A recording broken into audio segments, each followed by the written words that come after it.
Hi, folks. This is being recorded on Monday the 9th. This morning, before I get to my talk today, it's been a little bit like some Shakespearean play. Trump is firing people right and left. This morning, he has fired the Secretary of Defense, one of the top administrators of USAID, and rumor has it he's soon to fire the head of the CIA agency. And there may be others. Now, just put this into context. We're going to have 2.5 months of a government that will have probably temporary non-Senate approved heads of agencies, the Defense Department, the CIA, the USAID, and such. And the typical Trump appointments are people who do not know anything about the subject of the agency that they're heading. So if things were different out there in the world, this might be a good time to start a war somewhere, because the US is essentially in total disarray. Anyway, and also President-elect Biden gave a talk this morning and so forth. So it's quite messy out there. In some ways, of course, we're all, I suppose, delighted that Biden won, and it's hard to imagine that that is going to be turned around at the moment. I think even for many Republicans, it must be a relief that Trump will possibly depart. I think I want to spend this morning staying in my lane and talking about the international perspective on the US election, because the international perspective is actually quite important for America's future. But before doing so, I want to take off where I suppose I more or less left off last time, which were the primaries in the election itself as seen internationally. The primaries were a total mess, and a mess in the sense of huge lines, dysfunctionality, and the rest. And people around the world, normal citizens as well as journalists and heads of government, were scratching their heads. Then we moved on to the election. And all of a sudden, the election seemed really orderly. Given the mail-in voting, people voting in advance, the generally reported calm and careful calculation of the ballots, or more or less all states, including secretaries of states who are Republican, have reported there haven't been any, serious violation. It may very well be the case that a few dead people voted here or there, but basically the general gist of both Republican and Democrat election officials is that these numbers will be small and the election proceeded smoothly.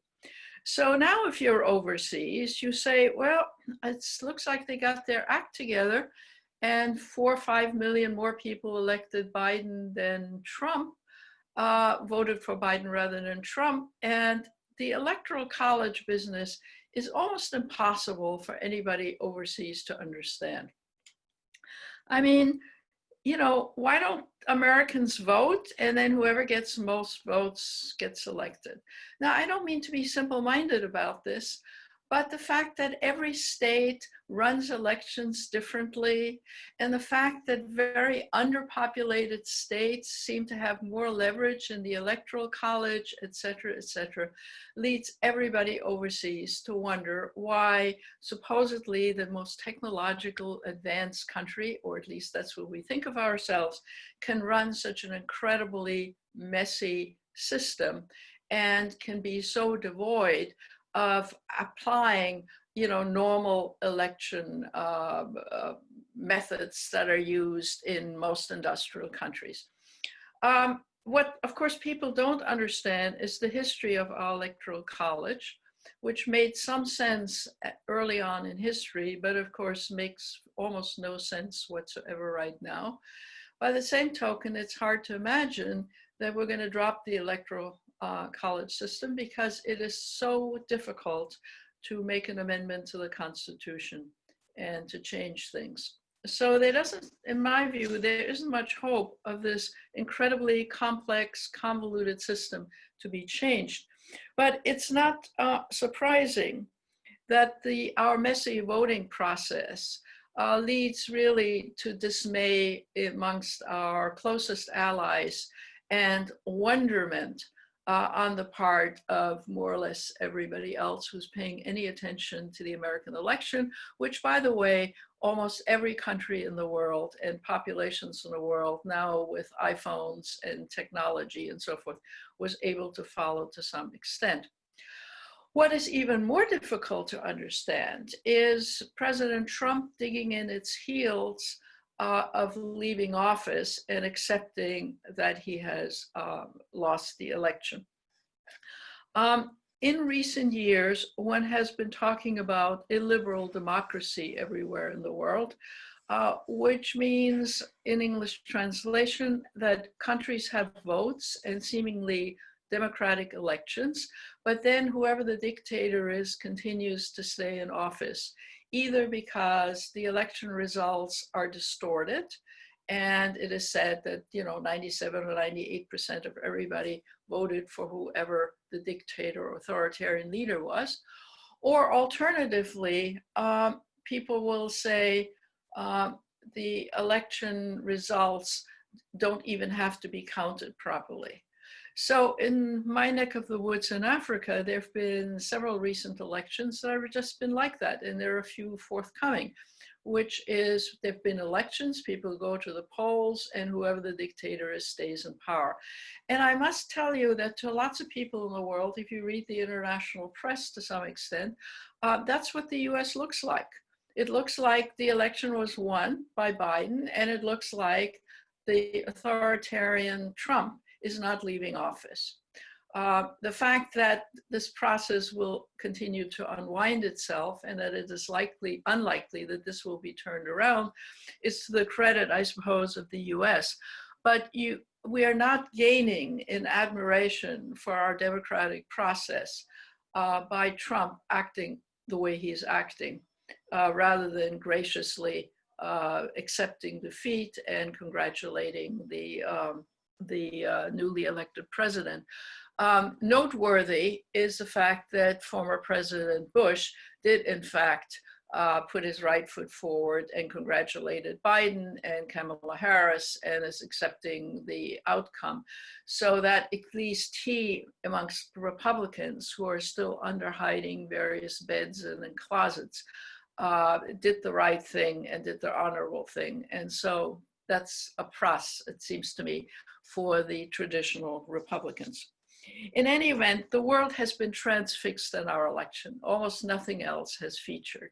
And of course, almost nothing else has featured in the US, that is to say, the increasingly worse aspects of the pandemic, getting worse every day, more deaths, more outbreaks everywhere, has gotten very little attention. And even overseas, where you also have, increases in COVID outbreaks in various European countries, the world has been consumed by our election.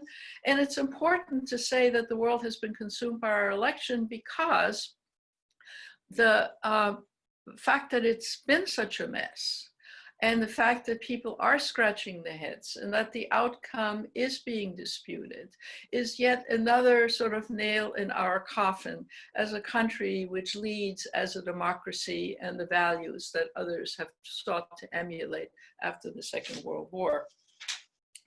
So what I want to do for the rest of the time, though, is talk about those countries which view the outcome of the election as a positive and which countries view it as a negative and why that is so, and what this means for the future of the US role in the world. Now, the foreign policy is, by anybody's standards, going to be viewed as more predictable. That is to say, if Biden is in fact elected as president, there's every reason to believe that the chaos of US foreign policy will largely disappear. It will disappear first because that's how Biden will proceed, but it will also disappear because the various agencies of the US government, defense, State Department, and so forth, will be run by reasonable and experienced adults. So in that sense, whether countries welcome or don't welcome the election results, the fact that there would be more of a regularization of the US politics overseas, I think does come as a relief to everyone, including our quote unquote enemies, who at least, will be in a position not to have to wake up every morning trying to figure out what the latest wrinkle in a tweet by Trump might portend for them. So who are the countries that have a positive view of the outcome and are delighted to see it? Well, obviously, most of the European countries, right? And whether it's Germany or France or Scandinavians or Spain or anybody else, everybody is more or less delighted if Biden becomes a president. I mean, living with Trump has been an ordeal, irrespective of whether the governments were centrist, right or left over in Europe. Slightly larger, the EU will be delighted because, of course, Trump policies was anti-EU and trying to undermine the EU, and the Biden policy will be in support of the European Union. Ditto NATO. Trump was undermining NATO and was even threatening to leave. Biden administration will be pro-NATO, will support NATO, and this is very important for Europeans and some others. In short, the Europeans, West Europeans, most of them believe that civility will be restored, predictability will be restored, professionalism will be restored, and that the Biden administration will value alliances and alliances with Europe. And while the US leverage and the US role, even in Europe, will be permanently reduced based on the last 4 years, the fact that the US will be a player, even though it will be a weaker player, even under Biden, is still welcomed in Europe and should be welcomed by most Americans. As I've said in previous talks, you can't put Genie back in the bottle again in terms of the US post-World War II role in the world, role bilaterally, role multilaterally. But you certainly can say that the Biden administration and the European expectation, as dealt with by their leaders, as dealt with by newspapers, Le Monde and Frankfurter Allgemeine, respectable newspapers, respectable media, heads of government, will all essentially say that it's if not the whole loaf, at least most of the US return to reasonableness and support of Europe and its institutions and multilateral institutions in general will take place under Biden. In terms of England, United Kingdom, the situation is slightly different because Trump has been a supporter of Johnson and his Brexit policies, and much of the British press, and for that matter Biden, has called him a sort of a Trump clone, a mini Trump. And fortunately for Biden, Johnson was willing to rise to the occasion and congratulate Trump and saying, we have a long history, United Kingdom will work well with each other and so forth. But for the Johnson administration in the United Kingdom, the fact that Biden has replaced Trump is not wholly welcome in any number of ways, because Johnson did not have an ally in the rest of Europe, and he had an ally in Trump. He is going to have a historical ally even with Biden, but he won't have the sort of support for his more right-wing policies. On the other hand, the regularizing American relations with the UK in terms of security agencies, in terms of sharing technological and information and so forth will be restored. And I think Johnson recognizes that. So who else in the world is delighted? Well, I think Canada is delighted for reasons we've talked about before. The bashing of Trudeau did not go well either with Trudeau or the Canadians. So nice noises will be made. And there are other countries. I would just poke around a few. For example, Indonesia, the head of government of Indonesia is somewhat delighted that Biden has been elected, or rather that Trump may no longer be president, for a reason of their own, which is that Trump was constantly doing Muslim bashing. And as you know, Indonesia is a Muslim country. In fact, it's the largest population of any Muslim country. And his Muslim bans, his Muslim bashing has been very difficult for Indonesia. And so they're very much hoping, and in fact, I think they're right to hope, that that sort of anti-Muslim aspect of Trump will go away under Biden. So they're delighted. Cuba is probably very happy because the various sanctions against Cuba that were removed under the Obama administration, which helped the Cuban economy and relations between the United States and Cuba, allowed us to travel there easily as well. Those new sanctions, or the withdrawal that Trump administration put on Cuba, will all no doubt also be removed by the Biden administration. So I think Cuba is hoping, not just the government, but the people of Cuba, who are very badly stressed economically because of the decline in the world economy and the virus and so forth. The Cubans will be delighted to see the back of Trump and issue in a Biden era. The African countries in general have a very positive outlook on a Biden administration, not for any particular policy reasons as yet, but because Kamala Harris has Black, eventually in due course, African origins. So they're delighted to see a person whose ancestors, at least on one side of her family, were of African origin, to be the vice president of the United States. So they are celebrating this fact. So I won't bore you with, more countries going around the world, but different countries, for very different reasons, are delighted, to have a prospect of more regular, normal foreign policies by the United States, the reversal of some bad policies by the United States, and or for domestic and peculiar reasons.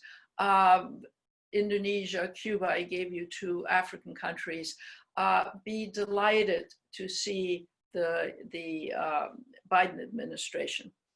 Then overriding all of this was the Trump anti-multilateral policies, right? So as you've no doubt heard on all the media, if Biden comes into power, we'll probably rejoin the climate treaty, Paris Climate Treaty. We'll probably get back with some enthusiasm to the World Health Organization. We might stop undermining the World Trade Organization and help make that a viable organization again.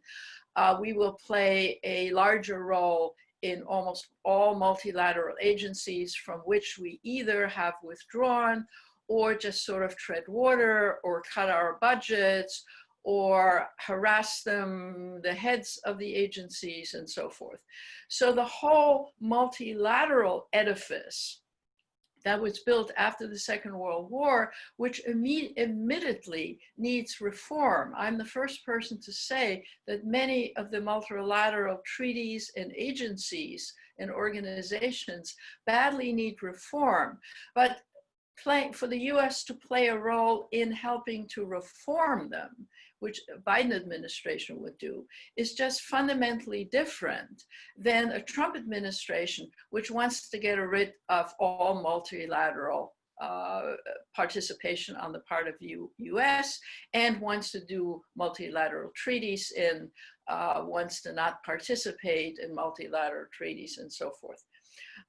There is an exception to this delight on the part of the heads of international agencies and participating governments, and which I'll get to in a moment. So then, let me turn the page literally and figuratively and say, who is not happy about Trump going out of office? And there are such. Oh, by the way, before I do that, I should mention that Iran, I think, hopes that there's prospect for getting back to the nuclear treaty. So even countries in the Middle East, like Iran, also have their reason to hope that the Biden administration will re-engage in nuclear management with Iran and in the Middle East. They will not say so publicly because they're too proud, but I think that it's obvious that that will be the case. So that's again on the plus column of countries and that are important for one reason or another in international institutions being delighted and hopeful that things will be better under Biden. So now let me turn the page and talk about countries that are less happy about a Trump defeat.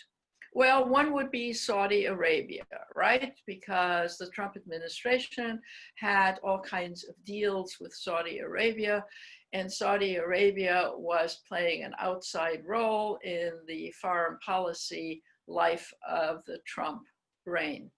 So they are not happy. Then Turkey is not happy because, as we know, the Trump administration had special deals with Erdogan. One, because Trump was happy to deal with other authoritarian leaders, but also Trump had his foot in Turkey because of investments and deals in private Trump deals in Turkey. So he had some leverage on Turkey, and Turkey had some leverage on the US. And again, the third leg of this is Erdogan increasingly is an authoritarian leader. So Turkey is not happy. Israel is a mixed bag. Netanyahu obviously isn't happy, even though he stepped up to the plate and said on the one hand, and then graciously congratulated Biden, knowing full well that no matter who the American president is, relations with Israel are important for the US, if for nothing other than reason than the US domestic politics. But certainly more liberal people in Israel, Israelis who strongly believe that movements into the West Bank, which were just put on hold, shouldn't proceed, and that arrangements with the Palestinians need to be made. There are many Israelis who have those views. They see the future of Israel as being very dim unless a solution with the Palestinians is found. And while they may not think that the Biden administration will have an easy path to finding a solution for Israel and its Palestinians, both domestically and the PLO and so forth, I think in general, the fact that a Trump administration threw the Palestinians under the bus recently with its agreements with the United Arab Emirates and Sudan and so forth, the fact that all of that will be revisited, not necessarily the agreements with the United Arab Emirates, but rather the Biden administration will re-engage in the fact that Israel will have to deal with the Palestinian issues. So Netanyahu party and the Likud are unhappy. More centrist and leftist Israelis are really quite delighted about it all. Egypt is not happy. Another dictator, another authoritarian leader, that Sisi is been playing footsie with the Trump administration, who has, not really been critical of the human rights violations and various Egyptian policies. So the likes of Sisi, I'm just giving you an illustration, is not happy that Trump is leaving, and a more human rights, more professional, more anti-authoritarian disposition on the part of the Biden administration will be forthcoming. Kim in North Korea will not be happy, or is not happy, because he somehow recognized, or at least made it quite plain, that he thinks that Trump is a jerk that can be manipulated.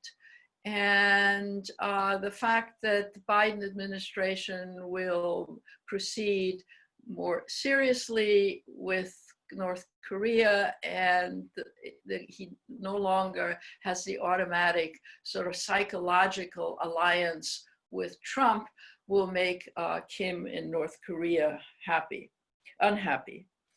Now, India is an interesting case in point, because Indians have been celebrating, especially in the hometown village of Kamala Harris, have been celebrating that a person who is partially of Indian origin is now going to be vice president. So there's been celebration in India on the part of the public. On the other hand, Modi will not be happy. That is to say, the head of the Indian government will not be happy, because Modi too is something of an authoritarian leader and has been pursuing very nationalist policies, has been making difficulties in Kashmir again and other places, and has felt that he and Trump understood each other. And I think that Modi will see the writing on the wall that his more nationalistic policies and his violations of human rights policies in India will come under criticism and scrutiny under the Biden administration. So Modi has a reason to be unhappy about the election. Well, then there is, of course, there are lots of other places, the military in Burma and so forth. I could go through the world, but the world has almost 200 countries. So I don't want to bore you with that. I just want to give you some indications of important countries and how they come down. Now, the two really important that I haven't addressed are Russia and China. Let me say that Putin, who is always a cool cat, as we would say, has played it cool. His stance is he won't congratulate Trump and Biden, until Biden has been reelected formally. And Biden is, going to be harder on Russia than Trump, who considered Putin one of his main allies. And their relationship was useful to Putin. He was happy with it, no doubt. Was useful for Trump to have Russia and Putin be an alliance. But Putin is also a very practical person, and he takes pride in Russia's power and Russia's military power, and Russia's nationalism and Russia's historical role. And so I think Putin's public stance may very well be, okay, so now there's the Biden administration, we have to deal with them. So I think he will play it fairly cool. knowing full well that now you sort of get back to the days of Obama and Bush and others, of a difficult partnership.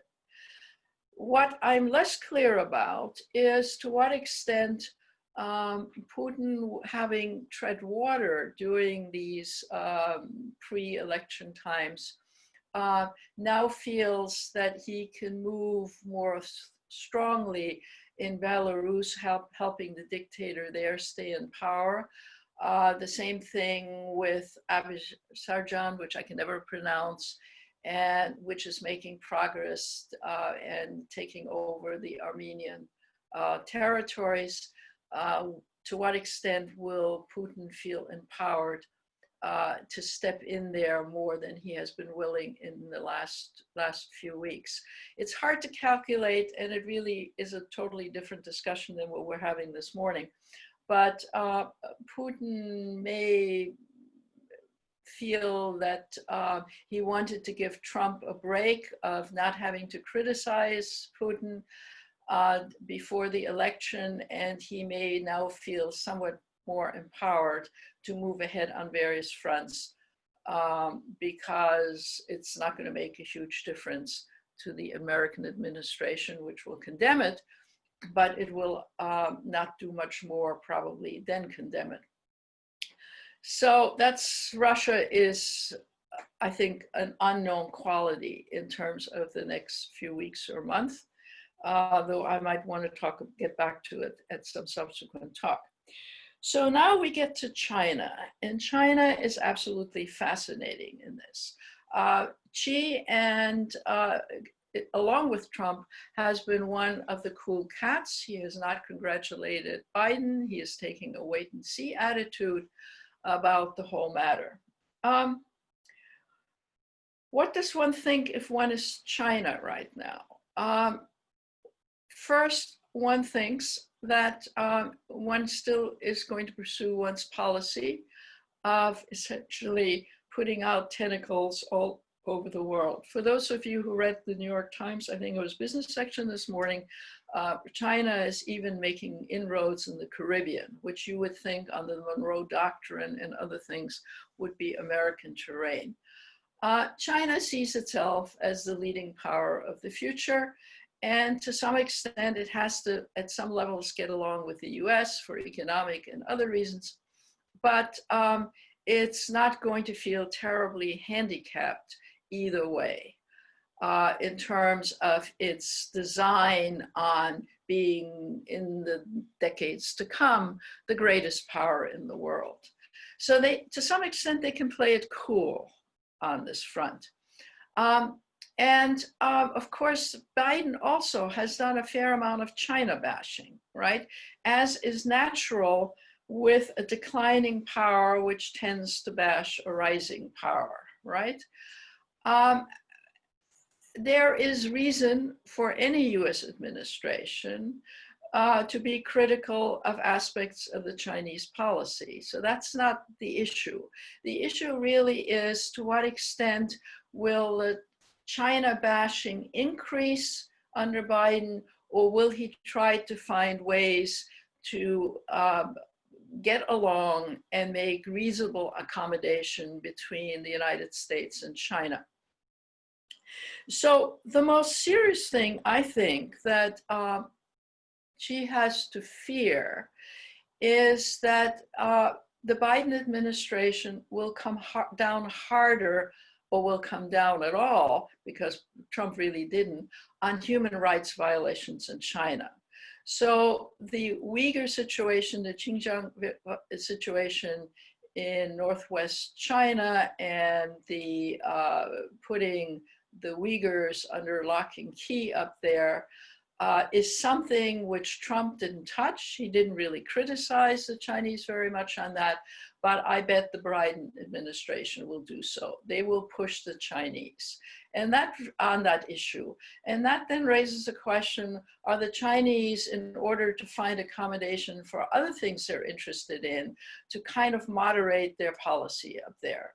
They tend not to respond to criticism, but on the other hand, If you have several balls in the air, you don't want to drop any of them if you can at least keep them, if not high in the air, in some middle ground. So Trump's closing his eyes, so to speak, to China's domestic human rights issue, that might come not totally to a halt, but at least under scrutiny, and I think the Biden administration will speak up. Then there's Hong Kong, and it's a similar situation. That is to say, China has been treading water to some extent on Hong Kong, and not coming down too hard on Hong Kong right now, although some political opposition have been imprisoned recently, awaiting the outcome of the election, because essentially Trump again has not, pushed China very hard on Hong Kong. The Biden administration might push a lot harder, and it might, in fact, now that it will be interested in alliances again, push harder on Hong Kong with some cooperation with European countries.